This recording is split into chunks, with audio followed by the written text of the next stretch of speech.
और हम यहाँ स्मॉल स्केल इंडस्ट्री का हब बनाएंगे, उससे पड़ोसियों को भी फायदा होगा, रिश्तेदारों को भी फायदा होगा और अपने भी फायदा होगा। वो उन्होंने जो अपने फायदे की बात थी वो लाइन बीच में से निकाल दी उन्होंने, और ये घटिया काम बीजेपी करती है। मैं तो मुख्यमंत्री जी को पहले भी चैलेंज किया था कि आप की तरह मैं ना कॉलोनी काटता ना माइनिंग के धंधे करता, मेरा भी राजनीतिक जीवन है, मेरी भी जांच कराओ और अपनी भी कराओ, पता चल जाएगा। मुख्यमंत्री जी चुटकियां लेते क्योंकि वो तो खाली हैं, ना उन्होंने प्रशासन देखना ना कुछ मजे लेने। मुख्यमंत्री जी जापान की यात्रा पे गए हुए हैं और एडीजीपी रैंक का एक आदमी आज गोली मार के मर गया। हरियाणा सरकार इसको भी दबा देगी? इतना बड़ा अफसर ने क्यों सुसाइड किया है? कोई कारण तो होगा, जांच होनी चाहिए इसकी। आपके बयान से कोई नुकसान नहीं हुआ? उदयभान जी ने स्टेटमेंट दी थी पर्ची खर्ची को लेके, फिर सवाल मैं कह रहा हूं अगर मेरे को नुकसान होता तो मेरे को इतनी 52,500 वोट मिली और शहर के अंदर सबसे ज्यादा पढ़े लिखे लोग रहते, वहां से मैं जीतता हूं। इस मुद्दे को भुनाया गया। आप ये बात समझते हैं? पूरे हरियाणा के चुनाव वो क्या करते हैं, इलेक्शन में बीजेपी ने एक कैंपेन चला दिया। मैं कह रहा हूं बीजेपी तो सारी जगह कैंपेन चलाती है। उन्होंने तो यहां तक भी कह दिया था कि बटोगे तो कटोगे, क्या करोगे उसका? बीजेपी अनकॉन्स्टिट्यूशनल बॉडी की ब्रांच है, आरएसएस। तो वो कॉन्स्टिट्यूशनल काम मर्यादा में रह के कोई काम कर नहीं सकते। साजिश करना उनका धंधा है और वो देश हित में कोई काम नहीं करते। देश के अंदर देश विरोधी काम करके भी सत्ता में बने रहना चाहते हैं। वो हिटलर की पॉलिसी पे हैं, लोकतंत्र के माध्यम से हिटलर बनना चाहते हैं। एक आखिरी सवाल मैं आपसे कर रही हूँ क्योंकि आपसे आपकी पार्टी से जुड़ा हुआ है। पता नहीं आप अनफिल्टर्ड तरीके से इसमें बोलेंगे नहीं बोलेंगे, आज बहुत सदके आप अपनी बात रख रहे हैं क्योंकि नई नई जिम्मेवारियां मिली हैं, तो एक नई कांग्रेस, मजबूत कांग्रेस खड़ी होने की आपको भी उम्मीद है। भूपेंद्र सिंह हुड्डा को लेकर बीजेपी बहुत इस तरीके से प्रोजेक्ट करती है कि भूपेंद्र सिंह हुड्डा उन्हीं के साथी हैं और इनको जितनी ताकत मिलेगी उतना हमारा फायदा होगा। अब नेता प्रतिपक्ष फिर से उनको बना दिया गया है।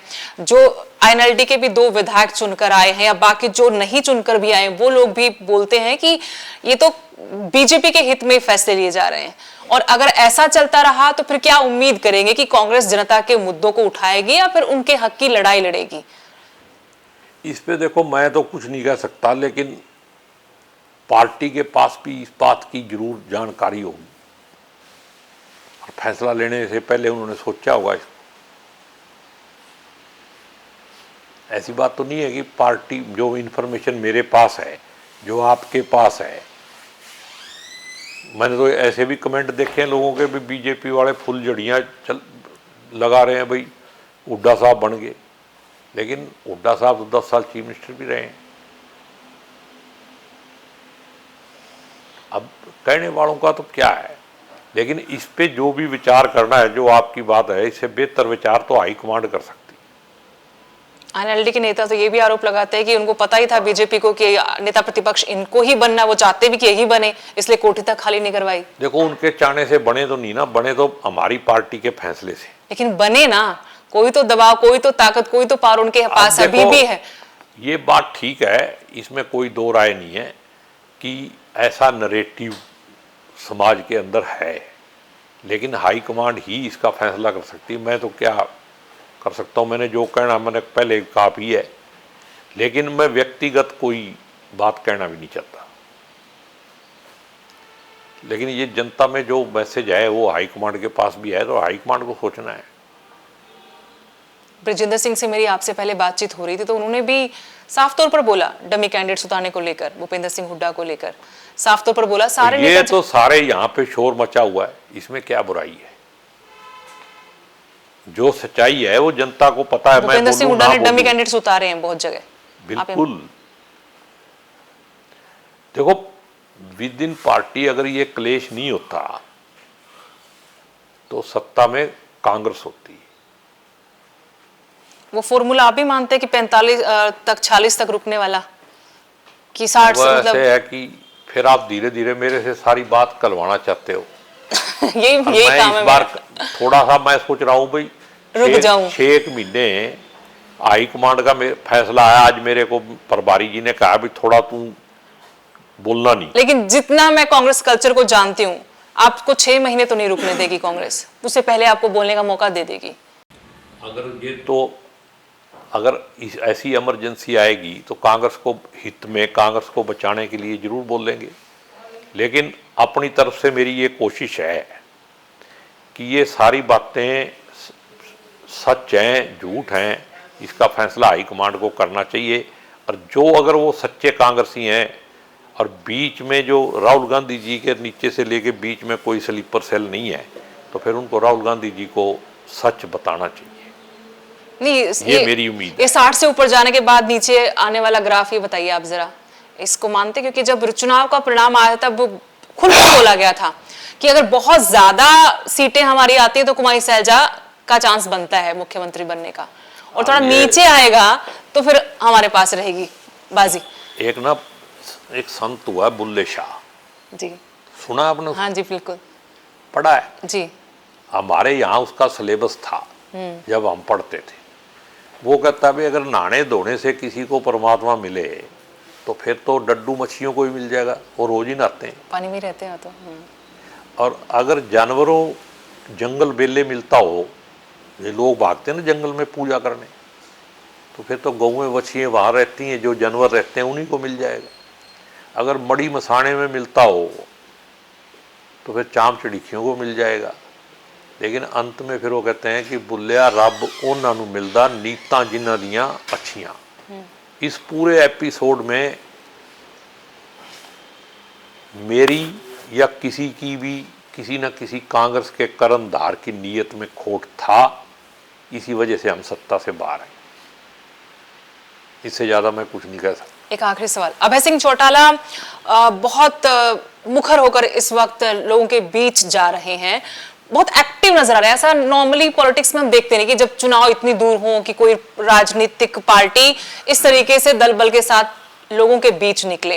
ये भी आरोप लगाए गए उनके ऊपर कि बीजेपी उनको फंडिंग कर रही है, भूपेंद्र सिंह हुड्डा को टारगेट किया जाए ताकि फिर से जो जाट वोट बैंक है वो बंटा रहे, वो उस वोट बैंक में ही सेंधमारी के लिए इनको बड़ा करके उनको छोटा करने वाली बात है। आपको लगता है ऐसा? देखो, ऐसी लोग चर्चा तो करते हैं और बीजेपी ऐसा कर भी सकती है। 5 साल दुष्यंत के सहारे से लुटे है ना, हरियाणा का नाश किया है ना पहले,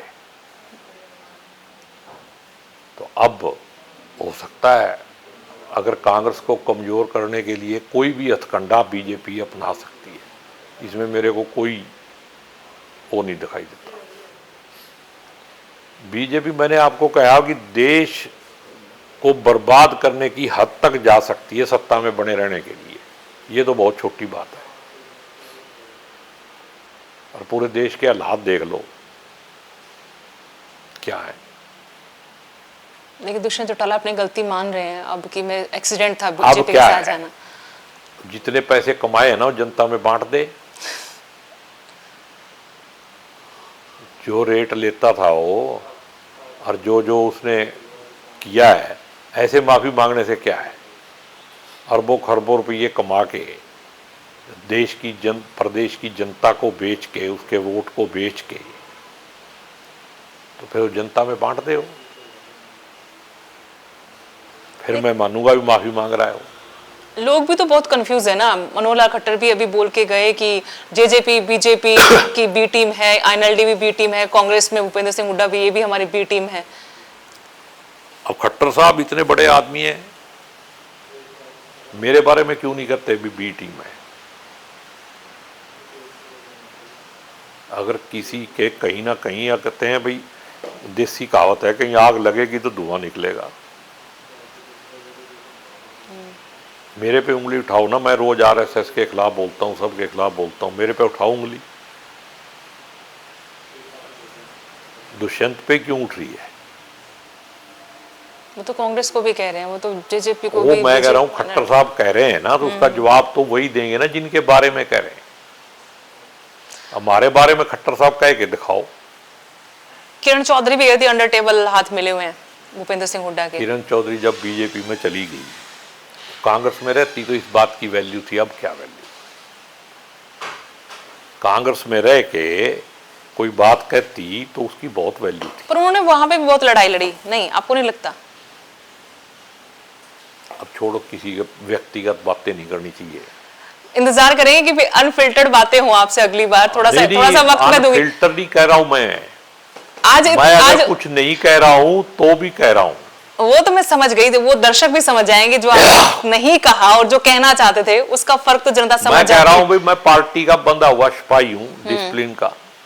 मैं किसी को व्यक्तिगत नहीं कहता, लेकिन जब मेरे को लगेगा कि ये पार्टी हित में है और ये पार्टी का इनकी इस कारण से पार्टी का नुकसान हो रहा है और कोई सकारात्मक बदलाव नहीं आया इस बदलाव मेरे के बाद पास ऑप्शन है, नए प्रधान बने हैं और मेरे को उम्मीद है कि वो अच्छा काम करेंगे। कोई दिक्कत होगी मैं उनको बताऊंगा। फिर अगर फिर भी पार्टी के हित में, चाहे मेरे को अपनी कुर्बानी देने पड़े, मैं पार्टी के हित को नहीं छोड़ूंगा।